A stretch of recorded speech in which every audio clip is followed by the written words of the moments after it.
Hello everyone, welcome back to the channel. I hope you all are doing great. तो हम आज discuss करेंगे size exclusion chromatography के बारे में। साइज एक्सक्लूजन क्रोमेटोग्राफी को आप जेल परमिएशन क्रोमेटोग्राफी या जेल फिल्ट्रेशन या मॉलिक्यूलर सीव क्रोमेटोग्राफी भी बोला जाता है। तो अब ये जो क्रोमेटोग्राफी की टेक्निक है हमें ये सैम्पल के कंपोनेंट्स को सेपरेट करने में हेल्प करेगी on the basis of their size. क्या मतलब, अगर आपके पास कोई एक सैंपल है जिसके अंदर जो है कंपोनेंट्स प्रेजेंट हैं वो मैक्रो मॉलिक्यूल्स भी हैं और माइक्रो मॉलिक्यूल्स भी हैं। मैक्रो का मतलब लार्ज साइज़ के मॉलिक्यूल्स भी हैं और कुछ एक स्मॉल साइज़ के मॉलिक्यूल्स हैं। अब आपको इन कंपोनेंट्स को सेपरेट आउट करना है, तो उसके लिए जिस क्रोमेटोग्राफी टेक्निक का हम यूज़ करते हैं उसको आप बोलते हो साइज एक्सक्लूजन क्रोमेटोग्राफी। तो this is the chromatography technique which will separate the components of the mixture on the basis of their size। तो इस क्रोमेटोग्राफी टेक्निक में हमारा जो स्टेशनरी फेज होता है वो क्या होती है, हमारी पोरस बीड्स प्रेजेंट होती हैं जिनका क्या स्ट्रक्चर होता है, नेट लाइक स्ट्रक्चर उनका प्रेजेंट होता है, जो कि मॉलिक्यूल्स को, सैंपल के जो मॉलिक्यूल्स हैं उनको अपने अंदर इंट्रैप कर सकती है। ओके तो ये जो स्टेशनरी फेज होता है इसके अंदर जो बीड्स बनी होती हैं हमारी, वो या तो अगारोस की बनी होती है या डेक्स्ट्रास की बनी होती है। अब आपने कौन सा स्टेशनरी फेज यूज़ करना है वो आपके सैंपल के अंदर जो कंपोनेंट्स प्रेजेंट है उनके मॉलिक्यूलर वेट के ऊपर चीज़ें डिपेंडेंट होती हैं। ये कैसे, देखो, जो अगारोज या डेक्स्ट्रास आपको मार्केट से मिलता है उसके साथ ये सेफेडर G50 या G75 या G100 ऐसा लिखा हुआ आपको मिलता है। तो ये जो G50 या G75 है ये क्या इंडिकेट करता है कि मान लो कि हम G50 की एग्जाम्पल को लेते हैं, तो 50 किलो डाल्टन के जो मॉलिक्यूल्स प्रेजेंट होंगे आपके सैंपल के अंदर, इस पर्टिकुलर मॉलिक्यूलर वेट से ऊपर अगर आपके सैंपल के अंदर कंपोनेंट्स प्रेजेंट है ना, वो आपके बीड्स के अंदर इंट्रैप नहीं होंगे और वो कॉलम में से as it is elude out हो जाएंगे। ओके और इसी तरह से G75 की अगर हम बात करते हैं तो इसका मतलब है 75 किलो डाल्टन के ऊपर मॉलिक्यूलर वेट कोई भी अगर कंपोनेंट का प्रेजेंट है वो बीड के अंदर नहीं जाएगा और वो कॉलम में से as it is elude out हो जाएगा, and so on it goes for your G100। Okay so उसी के बेसिस पे कि आपके जो सैंपल के अंदर जो कंपोनेंट्स प्रेजेंट है उनका मॉलिक्यूलर वेट कितना है, उसके बेसिस के ऊपर ही आप अपना स्टेशनरी फेज को डिसाइड करते हो। ओके तो and second thing is about the mobile phase. Mobile phase इसमें हम लोग यूज़ करते हैं, हमारी बफर सोल्यूशन होती है जिसके अंदर जनरली जो बफर सोल्यूशन यानी कि एक पर्टिकुलर pH की सोल्यूशन आपको लेनी होती है, वो हमारी फॉस्फेट मॉलिक्यूल्स वाली जो बफर सोल्यूशन होती है उसको आप as a mobile phase use किया जाता है। इसके लिए जो सेटअप है हमारा वो कुछ इस तरह से लगता है। इसके अंदर क्या है कि एक बॉटल प्रेजेंट है जिसके अंदर क्या प्रेजेंट है, आपका मोबाइल फेज, जिसके अंदर क्या है, आपकी बफर सोल्यूशन है। ये जो है कनेक्टेड है आपकी कॉलम के साथ। कॉलम के अंदर क्या प्रेजेंट है, आपके स्टेशनरी फेज यानी कि जो नेट लाइक स्ट्रक्चर वाली पोरस बीड्स प्रेजेंट है इसके अंदर। जो कॉलम है आपकी वो डिटेक्टर से फर्दर कनेक्टेड है, and detector is further connected to, एक उसका आउटलेट आपको कलेक्टिंग ट्यूब की तरफ दिया गया है, दूसरा जो है वो सिस्टम की तरफ कनेक्टेड है जो कि आपका कंप्यूटर सिस्टम है बेसिकली, जो कि ग्राफ को रिप्रेजेंट करेगा, कि डिटेक्टर डिटेक्ट करेगा और आपको ग्राफिकल रिप्रेजेंटेशन यहाँ पे मिल रही होगी। और कलेक्टिंग ट्यूब में आप जो कॉलम से मॉलिक्यूल्स एल्यूट आउट हो रहे हैं हमारे, उनको आप कलेक्ट करते जाओगे। तो अब हम इस प्रोसेस को कराते कैसे हैं लैब में, तो पहला स्टेप जो होता है आपका वो है आपकी इक्विलिब्रेशन की स्टेप है, जिसके अंदर क्या होगा कि सिर्फ आप बफर सोल्यूशन को कॉलम में से पास आउट करोगे। वो आपको डिपिक्ट कैसे होने वाला है, आपके पास जो जैसे ये देखो, मोबाइल फेज को आपने कॉलम में से रन कराया, आपके डिटेक्टर ने उसको डिटेक्ट करा, तो यहाँ पे आपको ग्राफ मिलेगा, राइट। तो ग्राफ में क्या रिप्रेजेंट होगी, जब आपको एक स्ट्रेट लाइन रिप्रेजेंट हो जाए तो उसका मतलब है कि आपका कॉलम जो है वो अच्छी तरह से पैक है, ये उसी चीज़ को डिपिक्ट करेगा। इक्विलिब्रेशन हमारे लिए इसलिए इम्पॉर्टेंट है कि हमें पता चल जाए कि हमारा कॉलम अब रेडी है, ताकि हम इसमें सैंपल को हमारे लोड कर सकें। तो वो आपको स्ट्रेट लाइन से इसकी डिपिक्ट हो जाएगा। Okay next step is loading of the sample. अब आपने क्या करना है, आपको पता चल गया कि आपका कॉलम अच्छे से पैक्ड है, आप क्या कर लेके आओगे, अपने सैंपल को लेके आओगे मोबाइल फेस के साथ। मोबाइल फेस में अपने उसको मिक्स करा, इसको आपने कॉलम के ऊपर रन करवा दिया।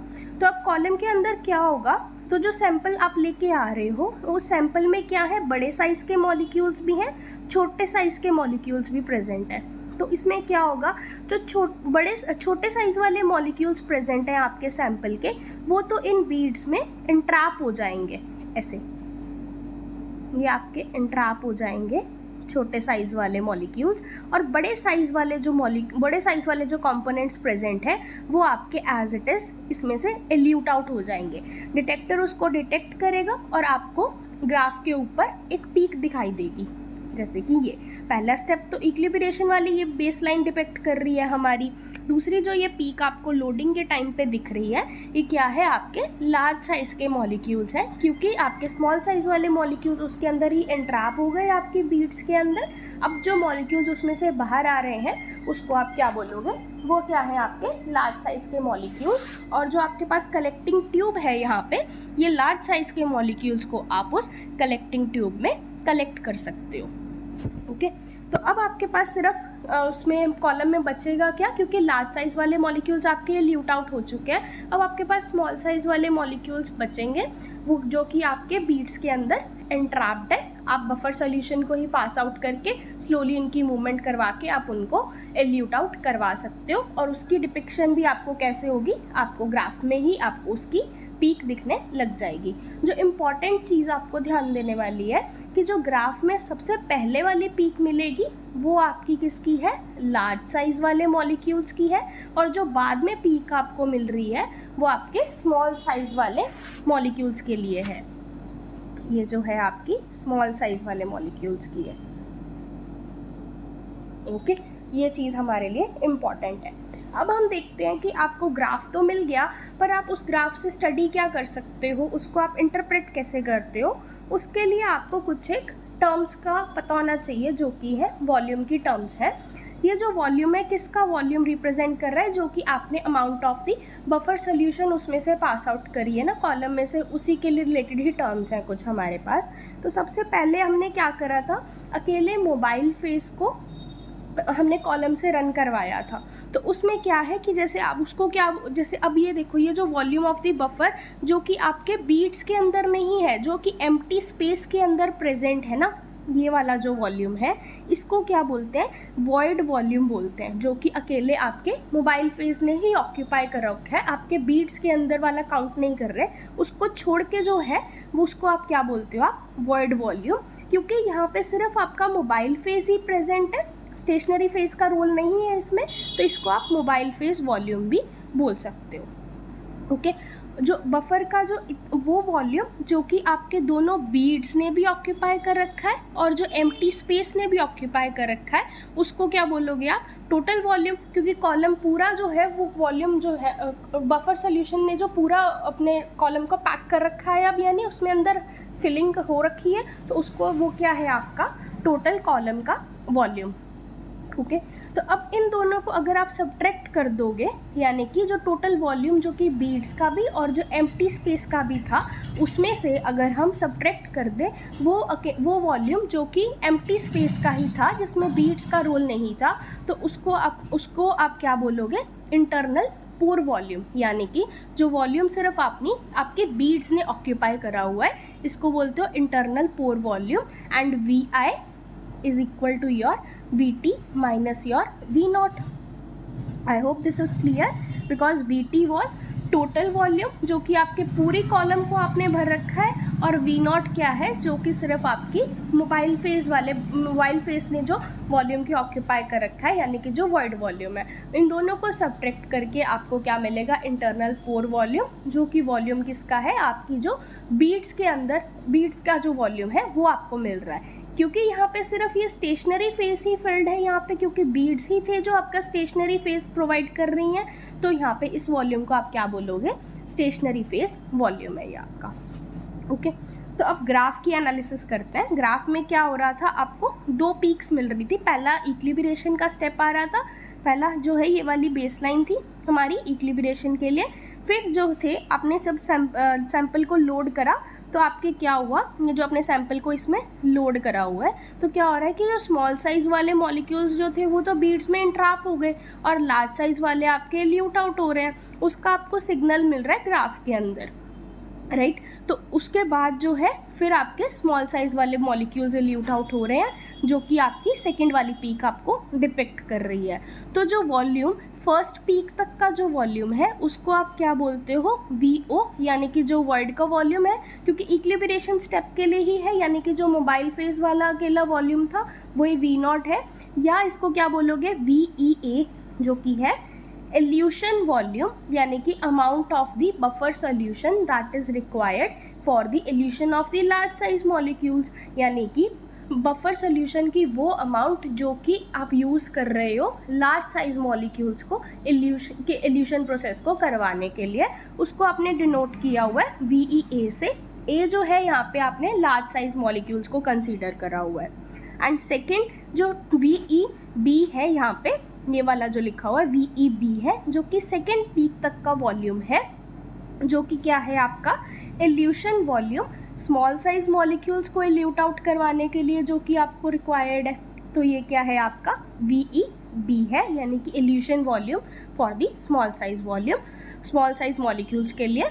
और VO जो था आपका वर्ल्ड वॉल्यूम, यानी कि जो volume occupied by your mobile face. Okay, so all these terms I hope this is clear. तो यहाँ पे जो VT होगा, यानी कि जो टोटल वॉल्यूम रिक्वायर्ड होगा, जो कंप्लीट लाइन होगी ये वाला, ये जो है टोटल जो चाहिए आपको, ये है आपका VT, ठीक है। तो अब जो है आपकी VE क्या बताता है आपको, VE जो है आपको मॉलिक्यूल्स के कंपोनेंट्स जो प्रेजेंट है उनके नेचर के बारे में बताता है। जैसे कि अगर इल्यूशन वॉल्यूम की अमाउंट आपकी कम आ रही थी, तो वो क्या डिपिक्ट कर रहा है कि आपके मॉलिक्यूल्स का साइज़ क्या है, लार्ज है। यहाँ से आप ग्राफ से देख सकते हो, नीचे जो वॉल्यूम ही प्लॉट करा हुआ है हमने, जो लार्ज साइज़ के मॉलिक्यूल्स थे उसके लिए जो amount of the buffer solution required था हमारा, वो क्या है आपका कम है। और लार्ज साइज़ के मॉलिक्यूल्स को स्मॉल साइज़ के मॉलिक्यूल्स को एल्यूट करवाने के लिए हमारा वॉल्यूम जो है इल्यूशन के लिए जो आपको चाहिए वो क्या है आपका ज़्यादा है। तो इसीलिए यहीं से हम यही बोल रहे हैं कि VE जो है वो आपको नेचर को बताएगा कि अगर इल्यूशन वॉल्यूम आपका कम है तो वो डिपेक्ट करे कि आपके लार्ज साइज़ के मॉलिक्यूल्स हैं उस सैंपल के, और जो VE की वैल्यू जब लार्ज आ जाती है तो डिपेक्ट करेगा कि वो स्मॉल साइज़ के मॉलिक्यूल्स प्रेजेंट हैं। ओके, जो VE है यानी कि जो इल्यूशन का वॉल्यूम है वो आपके चेंज करेगा किसके साथ, अगर आप कॉलम की लेंथ को चेंज कर देते हो। सपोज़ आपने कॉलम की लेंथ को छोटा ले रखा है तो आपको इल्यूशन वॉल्यूम कम लगेगा। अगर आपने कॉलम की लेंथ को अगर आप बढ़ा देते हो तो आपके लिए जो आपको जो इल्यूशन के लिए वॉल्यूम लगेगा वो क्या लगेगा, आपको ज़्यादा लगेगा। सो इल्यूशन वॉल्यूम जो है फिर वो फिक्स्ड अमाउंट नहीं होएगा, तो आप उसमें से कैरेक्टराइज नहीं कर पाओगे कि आपके पास सैंपल में जो कंपोनेंट्स कैसे कौन कौन से प्रेजेंट है, क्योंकि वो वॉल्यूम की लेंथ के साथ वेरी कर रहा है, कॉलम की लेंथ के साथ वो वेरी कर रहा है। तो इसके लिए हम एक टर्म को डिफाइन करते हैं जिसको आप क्या बोलते हो, KD। तो हम इल्यूशन को डिस्क्राइब करते हैं किसके टर्म में, KD। KD क्या है यहाँ पे आपका डिस्ट्रीब्यूशन कॉफिशिएंट, जो कि क्या रिप्रेजेंट करेगा कि fraction of the stationary phase जो कि अवेलेबल है मॉलिक्यूल्स के डिफ्यूजन प्रोसेस को कैरी आउट करवाने के लिए। ओके, तो यानी कि हमारे पास VE जो थी वो लेंथ के साथ चेंज कर रही थी, इसीलिए हमने KD की डिफाइन करी। KD क्या डिफाइन करेगा आपको कि कितना fraction of the stationary phase आपके पास अवेलेबल है कि आप मॉलिक्यूल्स की डिफ्यूजन के करवाने के लिए। तो इसके लिए KD को है वो इस फॉर्मूला से डिफाइन किया जाता है, KD is equal to VE minus V0 divided by VI, जहाँ पे VE क्या है आपका इल्यूशन वॉल्यूम है, VO क्या है आपका वॉइड वॉल्यूम, और VI क्या है आपका इंटरनल पोर वॉल्यूम। तो हमें टर्म्स को दोबारा देख लेते हैं। VE क्या है आपकी इल्यूशन वॉल्यूम, ये जो इस ग्राफ में आप देख सकते हो, इल्यूशन वॉल्यूम जो थी वो आप स्मॉल मॉलिक्यूल्स के लिए भी आपने अलग से डिफाइन करी थी और लार्ज साइज मॉलिक्यूल्स के लिए हमने अलग से डिफाइन करी हुई है। V0 जो थी वॉइड वॉल्यूम, वो वॉल्यूम जो कि अकेला आपके मोबाइल फेस का वॉल्यूम था, यानी कि ये वाला आप इस यहाँ से देख सकते हो वर्ड वॉल्यूम, जिसको आप मोबाइल फेस वॉल्यूम बोलते थे, और VI क्या है आपका इंटरनल पोर वॉल्यूम, जो कि आपके स्टेशनरी फेस का वॉल्यूम है। तो यही मैंने इस यहाँ पे मेंशन भी कर दिया है। तो अब आप देख रहे हो कि जो लार्ज साइज़ के मॉलिक्यूल्स थे, जो कि इल्यूशन प्रोसेस की ड्यूरेशन में आप देख सकते हो VEA की वैल्यू और V0 की वैल्यू तो वो सेम आ रही है, यानी कि लार्ज साइज़ के मॉलिक्यूल्स के लिए आपकी KD की वैल्यू क्या हो जाएगी 0। क्यों? क्योंकि VE जो कि evolution volume large size molecules के लिए था वो, और V0 की वैल्यू क्या आ रही है आपकी सेम आ रही है। तो KD क्या हो जाएगा उसमें आपका 0 हो जाएगा for the large size molecules, and for the small size molecules आपका KD जो है वो VE minus V0 divided by VI से ही वो डिपिक्ट करोगे आप। ये जो था हमने डिफाइन करा, KD जो है वो आपके fraction of the stationary phase जो कि आपके पास अवेलेबल है उसको ही डिपिक्ट कर रहा है। तो इसको हम देख लेते हैं कि वो कैसे आ रहा है आपका। तो आपके पास जो ग्राफ था वो ऐसे है, इक्विलिब्रिएशन की प्रोसेस है पहली, फिर यहाँ पे VEA है जो कि लार्ज साइज़ के लिए है, फिर ये है VEB यानी कि जो स्मॉल साइज़ के मॉलिक्यूल्स के लिए आपने यूज़ करा है। तो V0, और इसको थोड़ा एक्सटेंड कर देते हैं, यहाँ तक है ये V0 और VEA, और जो ये कंप्लीट है ये क्या है VEB, और ये वाला क्या हो जाएगा V टोटल जो था वो आपका ये वाला था। तो जब आप ये देखो यहाँ तक तो वॉल्यूम अकेला आपकी मोबाइल फेज वाला वॉल्यूम भी आपका यही वाला ही आ रहा है, क्योंकि V0 जो था वो वॉल्यूम है जो कि मोबाइल फेज ने ऑक्यूपाई करा हुआ है, राइट। और VEA भी आपका दोनों बराबर आ रहे हैं जो कि लार्ज साइज मॉलिक्यूल के लिए है।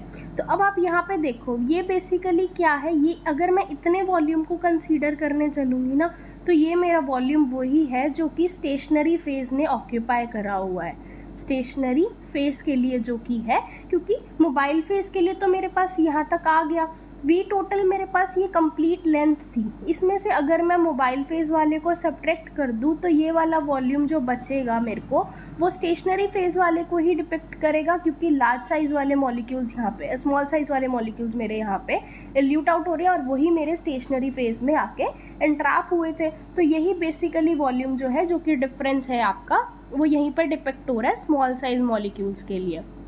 तो यही फॉर्मूला जो था आपका स्मॉल साइज मॉलिक्यूल्स के लिए क्या हो जाएगा VE minus of the V0 divided by your internal pore volume will be your KD value for your small size molecules.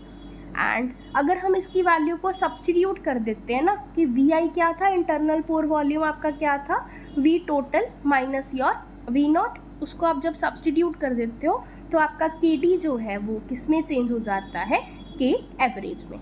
तो ये आपको फॉर्मूला याद रखना है। तो basically this is all about your size exclusion chromatography. इसमें आपको याद रखने वाली चीज़ मेनली क्या है कि आपके जो ग्राफ में फर्स्ट पीक आपको मिलेगी वो आपके लार्ज साइज मॉलिक्यूल्स के लिए होगी, जो सेकंड पीक आपको मिलेगी वो आपके स्मॉल साइज मॉलिक्यूल्स के लिए होने वाली है। ओके, दूसरी चीज़ क्या है, आपको KD की वैल्यूज़ को भी, KD के फॉर्मूले को आपको याद रखना है, that is VE minus of the V0 divided by your VI। जब आप VI की वैल्यू को सब्स्टिट्यूट कर देते हो वो आपके K एवरेज बन जाती है। ओके, तो अब हम इसकी कुछ एग्जांपल्स देख लेते हैं। पहली एग्जांपल है इसकी प्रोटीन्स की प्यूरिफिकेशन प्रोसेस करवाने के लिए, कि आपके पास कोई एक सैंपल है जिसके अंदर प्रोटीन मॉलिक्यूल्स प्रेजेंट हैं डिफरेंट साइजेस के, उनको आप सेपरेट आउट कर सकते हो। तो जो कि रिक्वायर्ड वाला प्रोटीन सैंपल होगा वो आप उसमें से कलेक्टिंग ट्यूब में अपनी आप कलेक्ट कर पाओगे। तो इस तरह से आप उसकी प्यूरिफिकेशन करवा पा रहे हो, यानी कि separating the protein molecules based upon their sizes and is useful for the protein isolation, यानी कि एक particular sample of the proteins आप उसमें से कलेक्ट कर लोगे। Okay, so moving on to the next application now, that is for the polymer analysis. Polymers क्या होते हैं, आपके लार्ज साइज मॉलिक्यूल्स ही होते हैं जो कि छोटी छोटी मोनोमेरिक यूनिट से मिलके बने हुए हैं। तो अब अगर आपको उनका मॉलिक्यूलर वेट निकालना है, उसके लिए भी यह प्रोसेस आप यूज़ कर सकते हो। कैसे? जो कि आपने KD की वैल्यूज़ आप देखते हो ना, कि एवरेज वैल्यूज़ जो हमने निकाली जब हमने इसको सब्स्टिट्यूट कर दिया, ये अगर आप किसी एक रेफरेंस मॉलिक्यूल के लिए निकाल लेते हो कि एक मान लो आपके पास कोई एक आपने सैंपल लिया जिसका आपको एग्जैक्ट मॉलिक्यूलर वेट आपको पता था, ठीक है, तो उसका आपने K एवरेज की वैल्यू आप निकाल सकते हो। तो उसी को रेफरेंस मानते हुए अब आप क्या करोगे, अपना जो अननोन सैंपल है उसको भी कॉलम पे रन करवाया, उसकी K एवरेज की वैल्यू को भी आपने K एवरेज की वैल्यू आपने फाइंड आउट कर ली। तो उसकी K एवरेज, जो अननोन सैंपल की जो K एवरेज की वैल्यू है, उसको आप अपने रेफरेंस वाले मॉलिक्यूल के साथ कंपेयर करके उसके मॉलिक्यूलर वेट को आप निकाल सकते हो। Okay, so next application we have is desalting, यानी कि सॉल्ट, जो कि प्रोटीन के सॉल्यूशंस के अंदर से अगर मेरे को सॉल्ट मॉलिक्यूल्स या कुछ और छोटे मोटे मॉलिक्यूल्स हैं, उनको अगर आपको सेपरेट आउट करना है, यानी कि बेसिकली आप साइज़ के बेसिस पे उनको आपने अलग करना है, तो भी आप इसको यूज़ कर सकते हो। जैसे कि रिमूव करना सॉल्ट को, या स्मॉल मॉलिक्यूल्स आपकी प्रोटीन सोल्यूशन के अंदर कुछ एक अगर आपका इंट्रैप हो चुका है तो उसको भी आप अलग कर सकते हो, जो कि आपकी प्रोटीन को प्योरीफाई सैंपल को आपके प्योरीफाई करने में हेल्प कर देगा। Okay, so that is it about your size exclusion chromatography. Thank you so much for watching, and do hit the like button and subscribe to the channel.